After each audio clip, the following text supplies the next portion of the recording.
So in this example, I have cotan x minus 1 equals to cosine x times cosecant x minus secant x.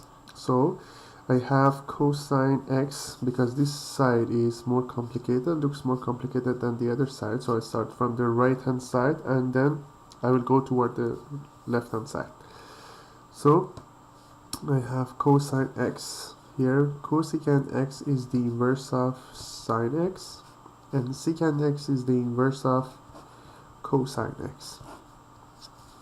So then I need to multiply in each of them. So it's going to be cosine x divided by sine x minus cosine x divided by cosine x. So then cosine divided by sine is going to be cotan x, and cosine divided by cosine is just going to be 1. So as you see here, it's proven.